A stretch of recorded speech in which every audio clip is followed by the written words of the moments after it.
Hello, இது GB maths channel. நான் உங்கள் கணேஷ். பயிற்சியும் கவனமும் கணிதத்தின் 2 கண்கள்.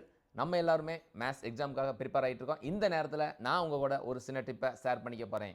அதாவது பொதுவாக 2 மார்க் அண்ட் 5 மார்க் கொஸ்டினை நம்ம A part, B part, C part அப்படின்னு சொல்லி 3ஆக பிரிக்கிறோம். அதாவது கொஸ்டின் இருந்து ஆன்சர் சீட்டுக்கு கொண்டு வர அந்த டெக்னிக் எப்படிங்கிறத நம்ம சொல்ல போகிறோம். ஏ பார்ட் அப்படிங்கிறது கொஸ்டின் நம்பரை கரெக்டாக எழுதணும். அந்த கொஸ்டினில் என்ன கொடுத்துருக்காங்களோ அதை கரெக்டாக அந்த சைனோட கரெக்டாக கொண்டு வந்து எழுதணும். அப்போ கொஸ்டின்லேருந்து ஆன்சர் சீட்டுக்கு உங்கள் கணக்கு சரியாக வந்துருச்சா, இதுதான் ஏ பார்ட். ஸோ இந்த ஏ பார்ட்டில் நீங்கள் தவறு பண்ணீங்க அப்படின்னா உங்களுக்கு ஃபுல் மார்க் கட் ஆயிரும்.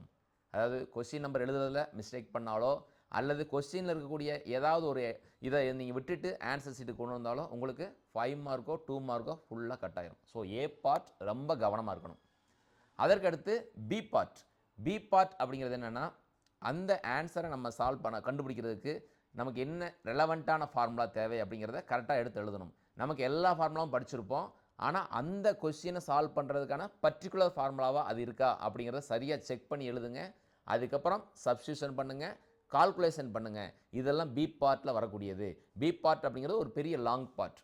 ஃபார்முலா எழுதணும், சப்ஸ்டியூஷன் பண்ணணும், கால்குலேஷன் சரியாக பண்ணணும். சி பார்ட் அப்படிங்கிறது ஆன்சர் எடுத்து எழுதுறது.